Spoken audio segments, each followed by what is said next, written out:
Thank you. It's a pleasure to be here. People have seen these talks kind of every year. I'm coming to give a talk, and I try to kind of update a little bit, but it's basically a primer, and feel free to ask questions about cancer genomics. So cancer is a disease of kind of the genome, and we all start from a fertilized egg, and as cells divide, they accumulate DNA damage. A lot of that damage is actually repaired by repair mechanisms, so it doesn't become a mutation. But those damages that are not repaired stay as mutations in the genome, and many of those don't do anything, and we call them passenger events. And then at some point could be what we call a driver event that increases the fitness of the cells, and they start to grow faster or accumulate, either grow faster or die slower.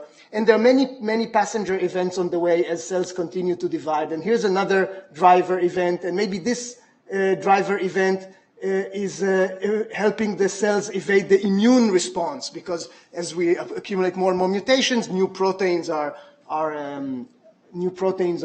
basically created with neoantigens, and they invoke kind of an immune response, and maybe this mutation helps the cells evade immune response. And this might not even be, maybe here it's already cancer, but here it might have not been cancer, it was kind of pre-cancer stage. And here's another driver event that is in all the cancer cells, but there are additional driver events and many passenger events on the way that are you see this one is in a subset of the cancer cells, and this one, for example, is only maybe in 10% of the cancer cells.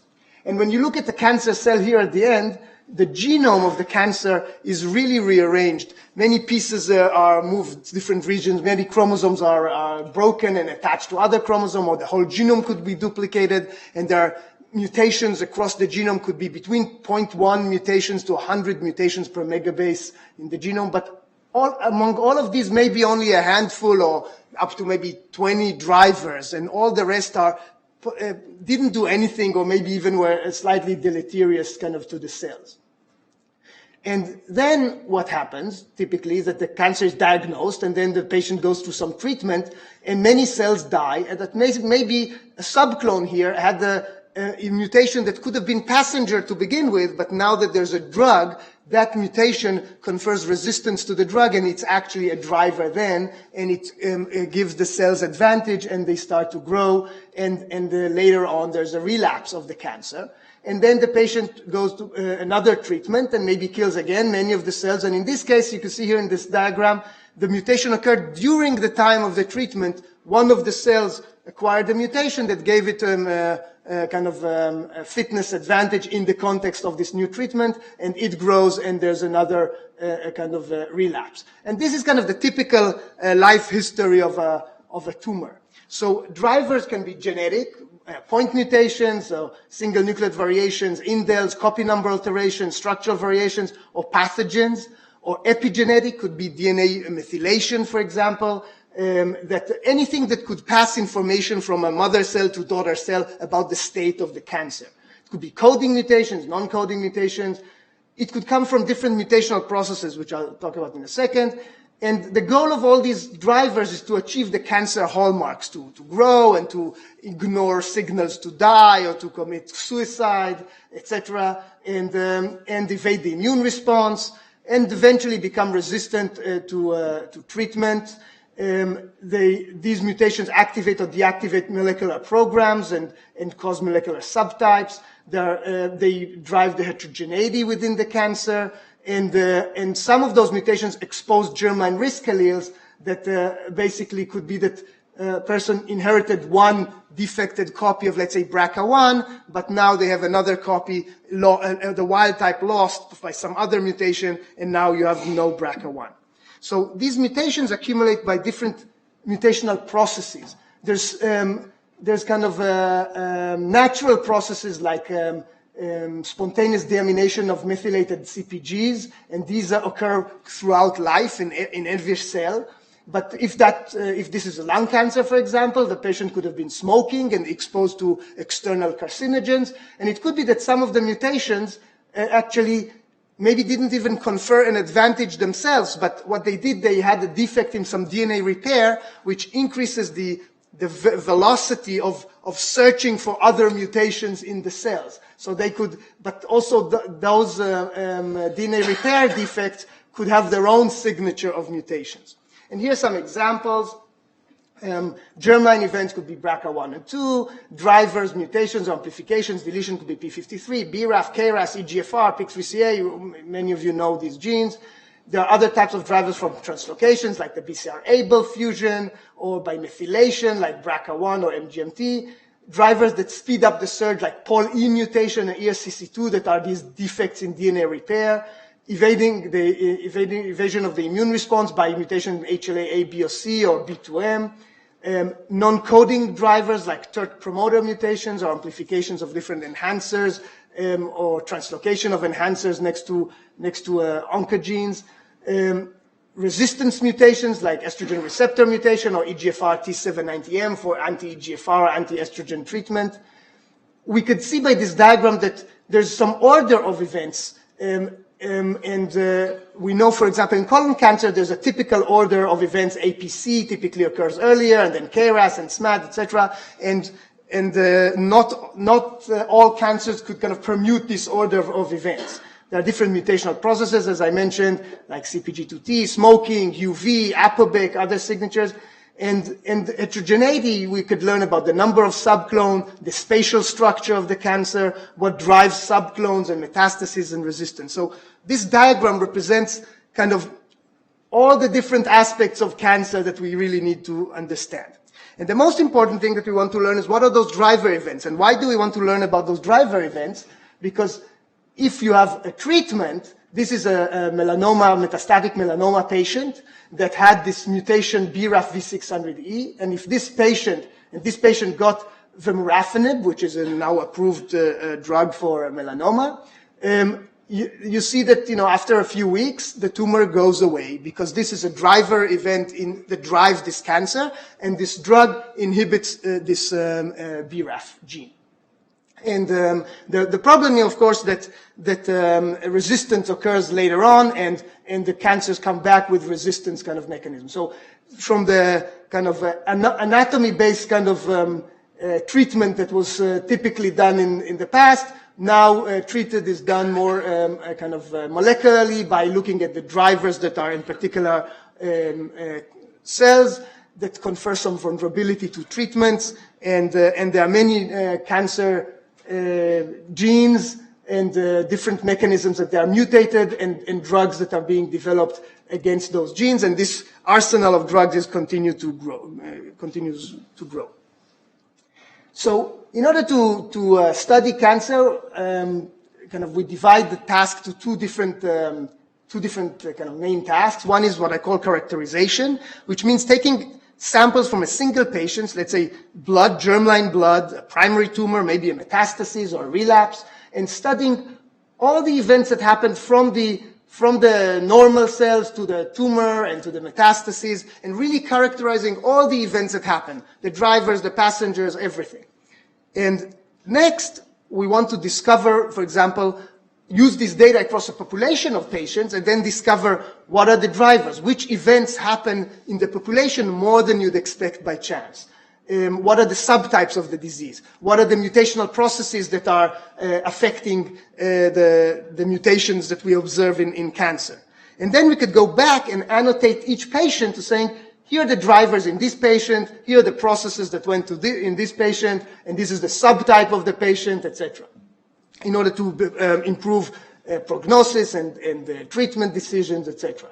There are several large cancer genome projects in the world. TCGA, which actually formally ended, studied 33 tumor types, some of them larger cohorts of 500 tumor normal pairs each, some of them smaller cohorts, the more rare tumor types, with every tumor pair getting a whole exome tumor normal pairs. 10% has got whole genomes, 20% low-pass whole genome. There's RNA-seq for both mRNA and microRNA, SNP arrays, methylation arrays, Illumina arrays, and proteomics reverse phase protein arrays. And these data are widely available and used, and we and others we are participated in this project to generate some of the data and also in analyzing all of these data. There's an umbrella organization called the ICGC, International Cancer Genome Consortium, which does an umbrella organization for similar projects around the world with the aim of studying 50 tumor types and again, the same kind of study design of 500 tumor normal pairs each. And the primary goal of this project is to basically create this comprehensive catalog of all the events and all the cancer genes and pathways, so we will understand what kind of causes cancer and what are the potential vulnerabilities. So let's talk a bit about characterization first. The goal is, if we could, we would like to have the full genome sequence of every cancer cell, assembled to the whatever structure of the genome that cancer cell has. And of course, the full expression data of every cell, etc. And methylation and proteomics, but we still don't have that, but we're getting closer and closer as the sequencing capabilities are increasing. But clearly the challenges are, first, there's the flood of data. These data files are huge, and we have tons of samples. Then there's the accuracy and specificity and sensitivity of finding all the events, discovering mutational processes, estimating purity probability, and dealing with heterogeneity. I will talk about this. So first, about the flood of data. So as you all know, I don't have the updated figure, but the cost of sequencing is continuing to drop much faster than the Moore's law. And what that means that the computers that we need to, and the storage that we need to deal with these data are increasing over time in proportion larger than the amount of money that we spend on the sequencing. So we need to really understand how to store these data and analyze them efficiently. That caused us to move. So we started to develop a system called Fire Hose at the Broad since 2009 with the idea of analyzing kind of the world's data, but that was using the old technologies of a compute farm and local disks, etc. And still many jobs were running on the farm, etc. But all locally within the Broad firewall, because that's what was available back then. But recently, with the creation of cloud computing and the NCI cloud pilot kind of that we are one of the awardees, we created Fire Cloud together with the DSDE. That basically the idea is that this is a system that enables running large-scale computation on the cloud using kind of the elastic capabilities of the clouds and the reduced kind of costs of the cloud. And this, in general, could analyze any data, not just cancer data, so also kind of MPG data or other data, proteomic data, other data sets. So in order to go into the next challenge is detecting all of these events. So here you see cartoons of these molecules that we're sequencing, the ends of them, and we align them to the genome. And if we see, for example, in the normal sample an A, which is also, let's say, the reference here, and we see C's in the tumor, we know that it was a point mutation. We could find insertions, deletions. By the depth of sequencing, we could figure out the copy number. If we see that there are pairs that one end is in one chromosome, let's say, and the other end in a different chromosome, we know that it was a translocation. We could also find sometimes reads that span the breakpoint, so part of the read is in this side and the other part is in the other side, so we could detect translocations. And by removing human reads, we could see what's left and identify pathogens that potentially cause the cancer. And we've developed over the years many algorithms to identify these different types of events. So I'll talk a bit about one of these kind of algorithms as an example. But first, we want to understand what controls the sensitivity and specificity. As I said, when we take a piece of cancer, it's very heterogeneous because there's these, let's say, these driver events that occur in subsets of the cells and some passenger in subsets of the cells.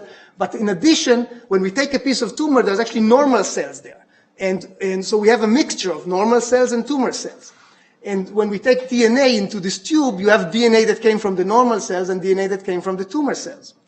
So in order to understand in this tube how much DNA came from the tumor or the normal, we need two numbers. One number is the purity. What fraction of cells in the sample were tumor and what fraction of cells were normal.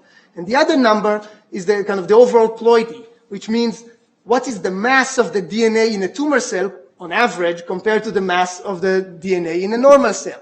Because if the DNA in the tumor is twice as much, than in the normal cells, then of course this would affect the amount of DNA that came from the tumor cells compared to the normal cells. So here's a cartoon of a sample that has 2/3 tumor cells and 1/3 normal cells. And here's a mutation that is clonal in all the cancer cells. And so you see the purity is 67%, or 2/3. And in this region of the genome, there were 4 copies, so the absolute copy number is 4. And the mutation occurs in one of these copies, so we call it multiplicity of 1. So the allele fraction, so the number of alleles, or the fraction of alleles that contain these mutations is 20%, because it's 2 alleles out of the total 10 that exist here in the sample.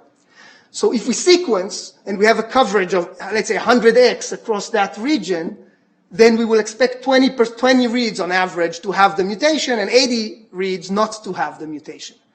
So that's important to understand, that the purity and the all local ploity and the multiplicity and also what we call the cancer cell fraction, meaning what fraction of the cells have the mutations, these all affect the allele fraction that will see the mutation when we sequence. So for example, if this was a clonal mutation with a cancer cell fraction of 1, we see it in 20% of the reads on average. But if this mutation is in half of the cells, the CCF of 0.5, then we'll see it in 10% of the reads, because it's only 1 allele out of those 10. So this is kind of a very simple kind of math. But this affects our ability to find mutations as a function of the depth of coverage. And of course, all these parameters, the ploidy and purity and the CCF. So I'll describe one of our algorithms, MUTEC, that developed by Chris when he was in the group. Now he's in Ph.D. This is already several years old. And that algorithm was essentially the first algorithm that dealt systematically with these subclonal mutations and low allele fraction mutations, not 50% or 100% like you used to from germline mutations. So first, let's kind of give some intuition. Where's my pointer? If this allele fraction is 10% and we sequence to a 30x coverage, we expect the number of reads that have the mutation to follow this binomial distribution. And as I said, the mean of it is 3 reads out of this 30. But there is some chance, 4%, that there will be 0 reads with the mutation. So of course, if there were 0 reads with the mutation, we won't find the mutation. So our sensitivity is limited to be maximum 96% in this case, that there's only 96% of the mutations we will be able to find that have this allele fraction of 0.1, because 4% of them will not have any read. And this is in the best case scenario, where we would call a mutation even if there was 1 read with a mutation. But now comes the other end of the envelope this is the sensitivity, but what about the specificity? We could have 2 types of errors. There could be a region of the genome that seem to have a mutation, but when we look at the normal, there's no mutation. And so we would call a somatic mutation here. But this is just sequencing noise. So sequencing noise could cause us to think there's a mutation, whereas there's no mutation. In this case, there's actually a germline mutation here, but we didn't sequence the normal to a high enough depth, and the germline heterozygous site had only 1 read supporting that het site. But in the tumor, the depth was higher, and we saw that het, and we could make that mistake that we think it's a somatic mutation, but in fact, there was a germline here that was kind of hidden, only had 1 read, for example. So we actually rarely make that mistake, because we are typically sequence the normal deep enough, and we actually, when the normal is not deep enough, we kind of we are worried that this is not this could be a germline event, and therefore we kind of mark it as potentially kind of germline, and particularly if it's in a known dbSNP site. So now let's look at the noise part. If the sequence has a Q30, which means 1 incorrect base in 1,000 bases that are sequenced, then there's roughly 1 in 3,000 to make a particular base change. So let's say it was an A to a C, or A to a G, and A to a T, etc. And let's assume there are independent errors, which is incorrect, and we sequence to a depth of 30. 99.7% of the sites in the genome will have no error in the 30 reads the pileup of the 30 reads. But 0.3% of the sites in the genome will have one error.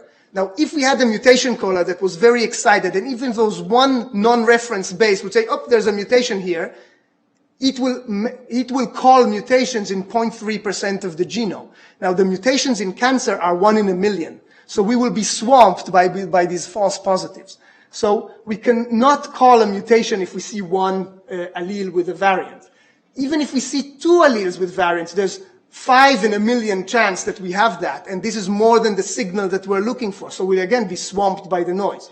If we see 3 reads with a variant, this starts to be at the level that we could, that is kind of less than the signal that we're looking for. So this is not how Mutect works, but this gives us kind of an intuition that with 3 reads supporting a variant, we could be kind of maybe confident that this variant is not just noise. But what we do, we compare 2 statistical models where there's all the variants that we see are coming from noise versus all the variants are coming from some mutation. Not all the variants. So some of the variants come from some mutation with an allele fraction plus noise, and we compare those 2 statistical models, and the one that is most likely comparing kind of to the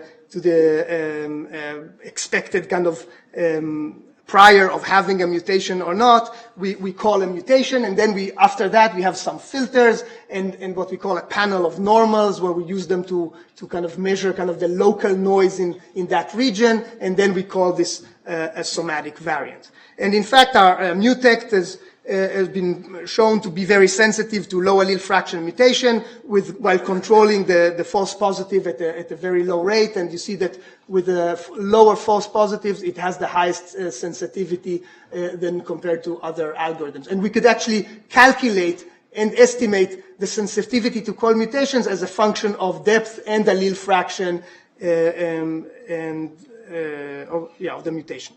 There are other types of mutations that we could find, which are caused by, for example, contamination. If a bit of sample A went into sample B, we could think that this is a low allele fraction mutation, but that mutation is just a germline variant of sample B that went into or sample A that went into sample B.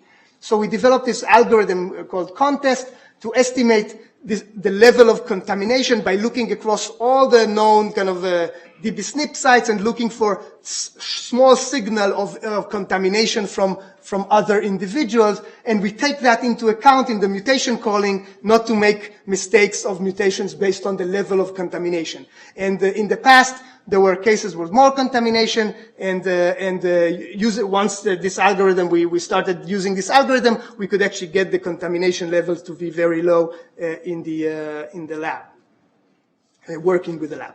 So then we looked across cancer with Mike Lawrence and Peter Stoyav and Pans Polak and Eric Lander, and what we see across cancer is that here's every patient and with different tumor types, and you see this is a log scale of mutation rate, and the first thing you'd see that there's a huge difference of more than 3 orders of magnitude between different tumor types and within tumor types of different mutation rates.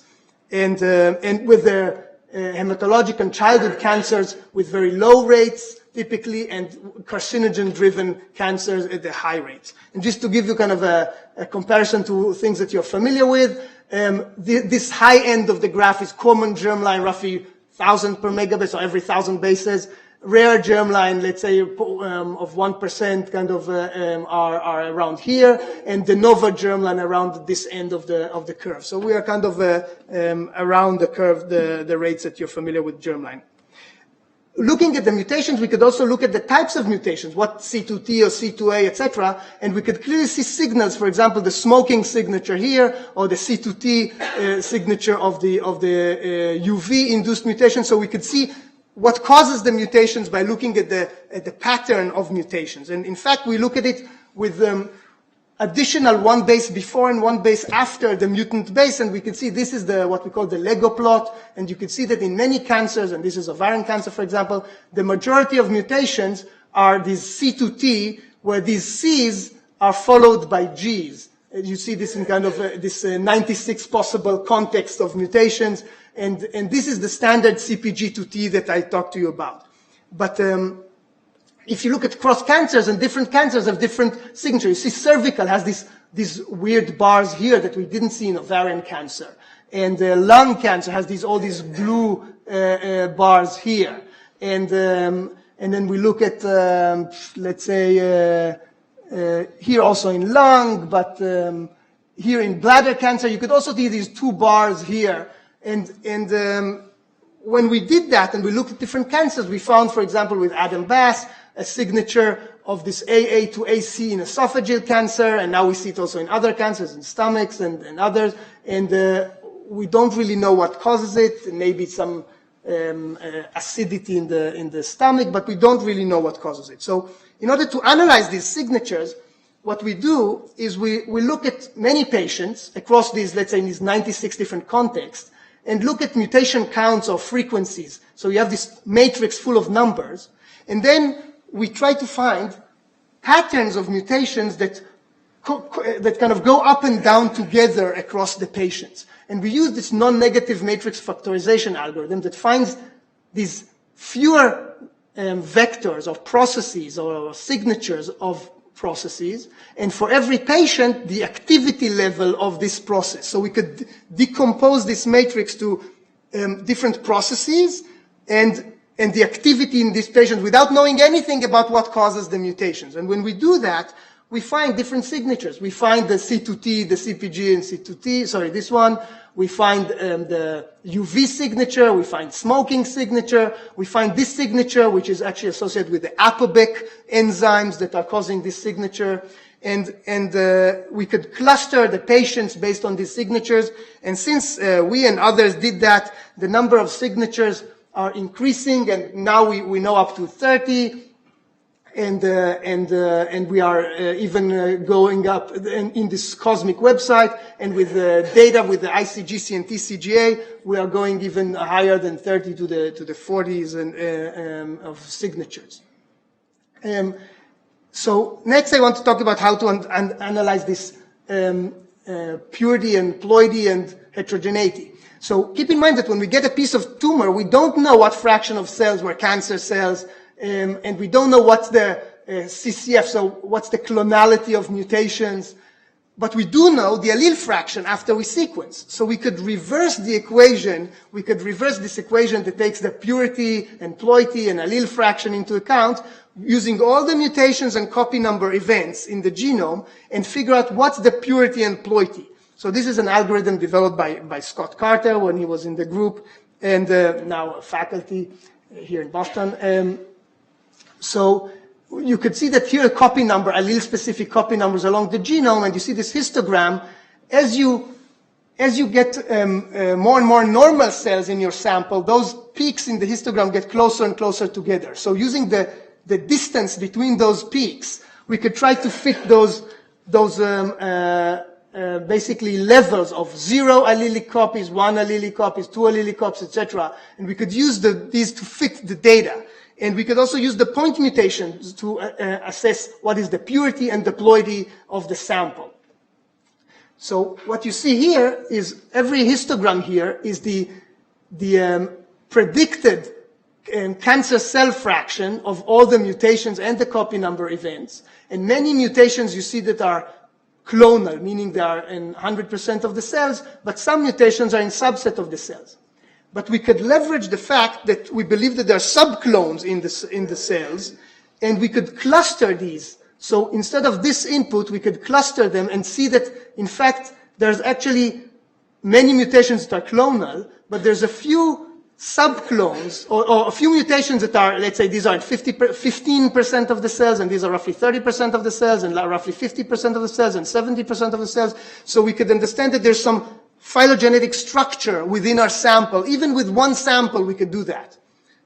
Now, we could do that also even better when we have two samples. So if we have if you have a cancer drawn in one time point and then at a later time point, or two different regions of the genome, of the body, we could ask, are there mutations that are shared among both samples, so they are clonal in both? or there are mutations, for example, these ones that were at low allele fraction at time point 1, but increased their allele fraction in time point 2. So we could start to see the dynamics, how subclones increase or decrease over time. And we actually did that together with Kathy Wu and Dan Avilanda and Scott Carter and Peter Stoyanov. And we've seen that when we analyze CLL, there's some samples that, or cases that didn't change their allele fraction so much between time point 1 and time point 2, but some of them had a huge change, meaning some subclone dramatically grew between the time point 1 and time point 2. And it turns out that those samples that were not treated between time point 1 and time point 2 typically didn't have an effect on their subclonal structure. Whereas those that were treated between time point 1 and time point 2 had a clonal kind of expansion. And we even identified in these mutations, in these subclones, a driver event that gave the fitness advantage to this clone that is increasing over time. So then we asked ourselves, would the present in time point 1 of a subclonal driver event have an effect on survival? And indeed, we saw that if you have a subclonal driver event, your time to next therapy is much shorter than if you don't have a subclonal driver event. And we then later reproduced this in a clinical trial data. So the model here is that you have multiple clones that are competing with each other, but if you don't treat, they kind of grow with kind of together. Even the faster one, the potentially faster ones are kind of competing on resources with the other ones. But once you treat, then the niche is open to growth, and the more aggressive clone could grow much faster. And in CLL, it's known that sometimes actually not treating is better. This is not the case in other cancer types, but in CLL, it's known. In another analysis that we did, why is that?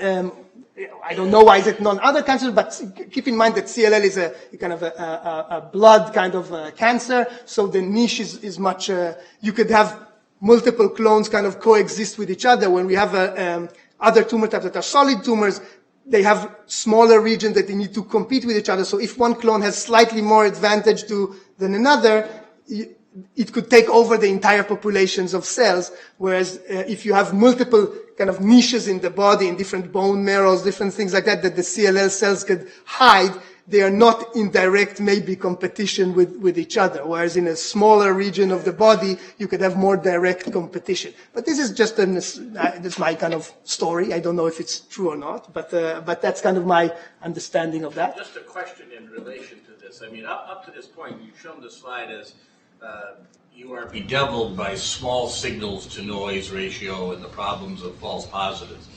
And so, but not all these variations are created equal, and now that you have some knowledge of where they do move, have you gone, in other words, over time, with some of these things which appear to be noise in the original pass of that, now are not equal? I mean, some of them are actually globes, so you should, have you gone back and then weighted that slide into your searches, so that when you're at the 1, 2, or less than 3 copies in the original one, you're paying more attention to some than you are to others? Absolutely, yes. Yes, I'll repeat the question. Summarize it. I will summarize. So when we find a mutation at time point 2, let's say here, it could be that we didn't find it in time point 1 because it had only 2 reads supporting the mutation. So, but we do what we call force calling. We go in that site in the genome and say, oh, it actually had 2 reads there. So we actually fill up those gaps. So we do use the information in later time points to find the mutations in earlier time points. Or the dynamics kind of, so to understand, some clones could go down or some clones could go up. So we do kind of a cross-check of all the sites across all the samples that we have. Great question. So here, I will show that we could also, by the fact that we could see some mutations typically clonal and some mutations typically subclonal when they occur together, we could infer the typical order of event. Let's say there are 2 drivers, that in many patients we see this one always clonal and the other one always subclonal. Then we understand that in cancer evolution, this occurred before that. And so we could start to build this Vogelgram of what events happened earlier and what events happened later. And now we're doing it kind of across cancer. And that's very interesting. So now I'll move to the second part, which is about interpretation. How do we find the driver events? So in order to do that, we need to build a background statistical model of the drivers and ask for every gene or region of the genome or pathway, does it have more mutations that you'd expect by this background rate? And these are candidate cancer genes. So over the years, we developed several algorithms, but kind of GISTIC, together with Ramin Baroukim and Craig Mamel and Matthew Marson, GISTIC to find recurrently amplified or deleted region, and MUTSIG to find significantly amplified or significantly mutated genes. So just going quickly on the GISTIC, this is kind of a cartoon of different amplifications in the genome, and we could basically sum up the amplifications across a cohort, and this is kind of the score for amplification in this region, and then we could shuffle the amplifications in every genome as if there were passenger events that could happen equally likely in every position in the genome, and that causes this builds our null hypothesis, and now we could calculate p-values for every gene or every region and identify those regions that have more amplifications than you'd expect by this random shuffling of the amplifications that we see. And this basically was a kind of revolutionized how people looked at amplifications and deletions and really narrowed down to the regions that are truly drivers. Similar idea affects mutations. In some sense, it's even simpler because amplifications could affect multiple genes and mutations occur in one gene. So here's the genomes of different patients, and these triangles represent mutations, and here's a long gene, and here's a short gene. And we could count the number of mutations in every gene, and then assume a background mutation rate, basically which will be equivalent to shuffling these mutations around the genome, and then say, does this gene have more mutations than you'd expect by chance? Clearly, a longer gene would have more mutations than a shorter gene. So we need to take the length, of course, into account. But we also need to take the fact, as we've seen before, that some sites in the genome are more mutable than others. So we need to take that also into account. And we calculate a p-value and then correct for multiple hypotheses and use this FDR cutoff of 0.1 to call candidate cancer genes. So we've done that across many cancer types, and it worked kind of reasonably well and found the cancer genes, and we were happy. But then at some point we analyzed lung cancer, 178 lung cancers, and using this first version of MUTSIG, and came up with 450 cancer genes, with 100 of them being olfactory receptors, which we don't believe are really cause cancer, that the things that are in the nose cause lung cancer, but also very long genes and in terms of amino acids, and long genes in terms of territory in the genome. So something was wrong.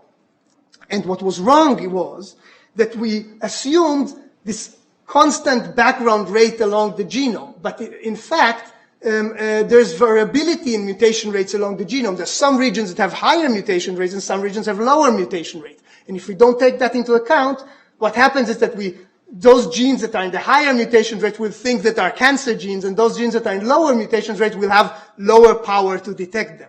So where is this heterogeneity coming from? So first of all, we've already seen that there's different patients have different mutation rates. So we need to take patient-specific mutation rates with also patient-specific spectrum of mutations. But also different genes have different mutation rates because of their expression level. The higher the expression of the gene, the fewer mutations it has because of a mechanism called transcription-coupled repair.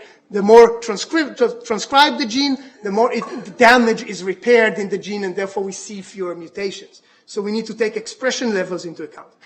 But also we found out that mutations in the genome are correlated with replication timing.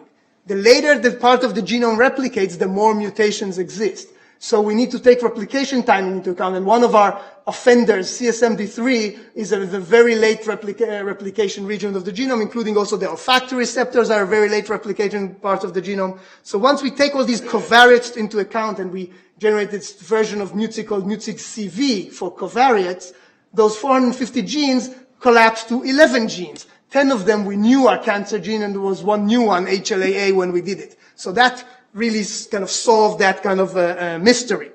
So then with this tool, and actually we added two other tools together with Mike Lawrence and Eric Lander, we analyzed nearly 5,000 cancers from different tumor types.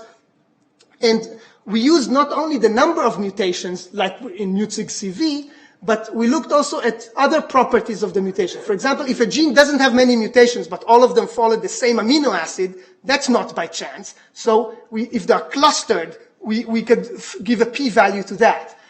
Also, if there's a gene that doesn't have many mutations, but all of them fall on the highly evolutionary conserved sites that are potentially functional sites, that's not by chance. So we calculate a p-value for that. And then we combine all those p-values, and it's very important, as you from MPG kind of know very well, that it's very important to look at these QQ plots, looking that most genes follow the null hypothesis and only a few genes deviate from the null hypothesis, and those are the cancer genes. And we indeed ran it on all these tumor types and found different cancer genes. And these are the most significant ones to the left and the less significant to the right. And we see that for example, in bladder cancer, most of them are these red dots, meaning that they are mutated in more than 10% of bladder cancers. But in breast cancer, we see some of them that are mutated in, let's say, 1 to 2% or 2%. And the reason that we could find those is because we analyzed nearly 1,000 breast cancers, only 100 bladder cancers. So the more samples we analyze, the more power we have to find genes mutated in smaller fractions of the cancer patient populations. So we did this analysis of asking, well, how many samples do we need by doing this downsampling to find genes mutated in at least 20% of some tumor type? And we see that those were kind of saturated. But 10 to 20%, it's going up and maybe starting to saturate. But 5 to 10%, it's going up and doesn't seem to be kind of saturating yet. And the ones below that are or even now starting to go up. So we did this kind of statistical analysis of power and asked, well, how many patients will we need to find, let's say, all mutations, all cancer genes mutated in 2% of the population? And this is this red line. And it depends on the background rate. Melanoma will need maybe 6,000 cases to find genes mutated in 2%. And rhabdoids will need roughly 500 cases or 400 to find the 2%. And this is where we were, those bubbles, when we analyzed that in that paper. And of course, now we're analyzing nearly 15,000 cases. But on average, you'll need 2,000 cases per tumor type to find those 2% mutations. So if you want to study 50 tumor types, we need 100,000 tumors, which is a reasonable number to analyze with today's technologies.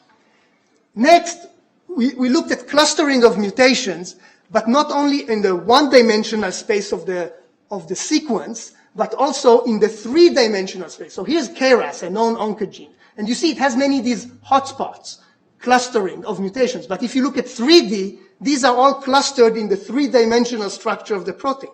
So we developed an algorithm called clumps and imprint that looks for clustering of mutations in the three-dimensional structures of the proteins, and also looks for enrichment of mutations and interfaces. That's the imprint between a molecule and either ligands or DNA or RNA, etc. And we could find hotspots that are three-dimensional hotspots of mutations.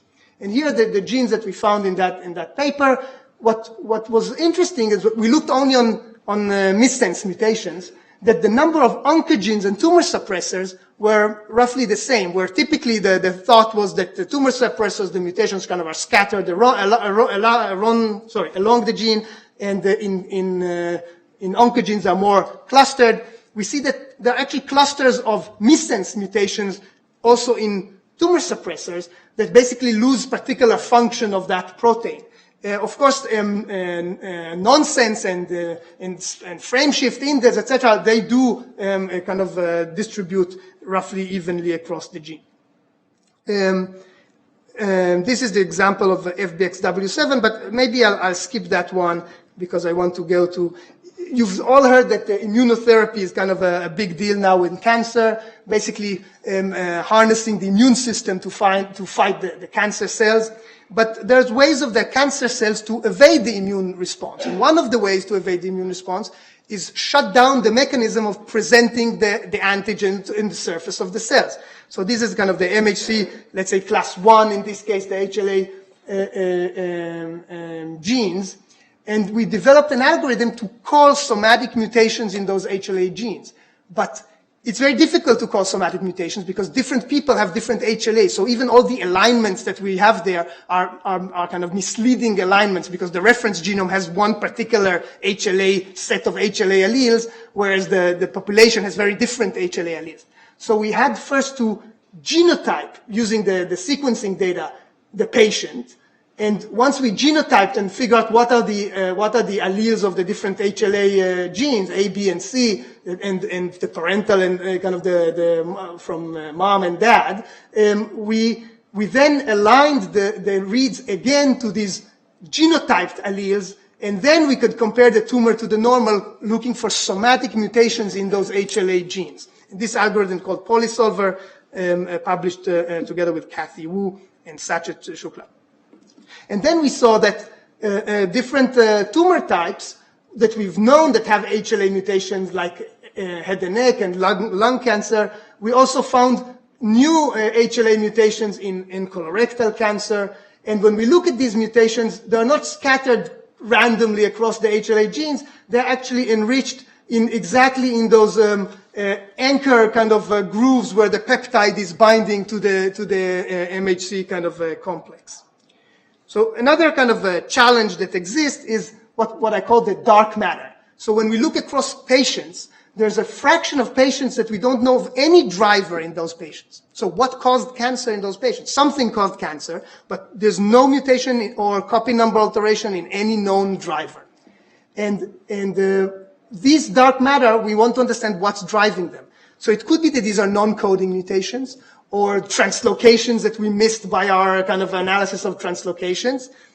So in thyroid cancer, we did exactly that. We looked for those patients that didn't have a known driver, and we performed whole genome sequencing on them, and indeed found translocations in those that are driving the cancer. So we could, by doing analysis on focusing on those that didn't have a known driver, we could enrich for new drivers and then find kind of new drivers that exist. So our goal is to get a complete catalog, because as I said, we need roughly 2,000 samples per tumor type, depending on the tumor type, and look at whole genomes, and now we're doing together with the ICGC and TCGA analysis of more than 2,800 whole genomes, and this is kind of coming soon. Of course, also on translocations using RNA-seq, and epigenetic modifications using bisulfite sequencing. And the next goal is to study resistance. So these I'll just give a couple of slides. So we focused till now only on what causes primary cancer, these drivers here, because we analyze primary tumors. But we really want to also understand what causes resistance to different drugs. So then we could do, and Levi Garay, together with Eli Van Allen and Nick Wagley, looked at here in melanoma cases that were treated, and looked at pre-treatment and post-treatment samples, and looked for mutations that occurred that were in the post-treatment but was not observed in the pre-treatment. And you could run essentially the same MUTSIG algorithm and GISTIC algorithms to identify mutations that are enriched in this segment of the evolution, kind of, and compared to the background rate of mutations in this segment of the evolution. So not compared to the total background rate. And that actually is important because in melanoma, the background rate is in the kind of post-treatment is 13 mutations per megabase, whereas the delta between this and this is roughly on the order of 1 mutation per megabase. So we increase our power to find drivers. So I'll skip that. The last thing that I wanted to show is that we could also find drivers by looking at post-treatment samples without the pre-treatment sample, comparing kind of to the population kind of average. And now we're kind of moving towards doing that using blood biopsies, taking blood from patients that already are kind of resistant and typically metastatic, and there's circulating tumor DNA in the blood. We could draw blood and analyze that circulating DNA. And that's very important because these patients, in many cases, once they're metastatic, they're not biopsied again because this is not kind of the standard care. But now that we could do it by a blood draw, that could be done on many of these patients, so we could have the power. So just to summarize, we talked about two major tasks, the characterization and interpretation. We talked about the flood of data and the move to the cloud with FireCloud. There's characterization. They need to be highly sensitive and specific, build highly sensitive and specific tools to understand clonal and subclonal mutations. And the interpretation, we want to understand the significance analysis and all these genes that some are frequent, some are less frequent. We need to take into account all this variable mutation rate and heterogeneity in the genome and across samples, etc. Mutation rates vary more than 1,000-fold across cancer. Mutation spectra can be decomposed to different patterns and mutational processes. Integrating multiple sources of evidence like the three-dimensional structure and the conservation, etc., could increase our power to find those cancer genes. And we need, 2,000 tumors per cancer type. We are still missing drivers, and we focus on those patients that are lacking drivers, and we want to study resistance and metastases. And finally, studying resistance can be done on a large number of patients using blood biopsies. I want to thank the many, many people that are involved in all these studies over the years, and particularly Mike Lawrence and Paz Pollack and Peter Stoyanov, Julian Hess, Satya Chukla on this HLA, and Victor, Sam, and Gavin on the blood biopsy front, and many additional people in the group and other groups, and people that were in the group and kind of moved to other places, and the Firehose team and the FireCloud team, and of course the kind of the leadership here at the Broad with Eric Lander and Matthew Marson and Levi Guerra and Chris Love and Todd Gorob and Stacey Gabriel, and collaboration with Dan Avi and Kathy Wu and many other PIs and Adam Bass and the funding sources, and I'd be happy to take questions.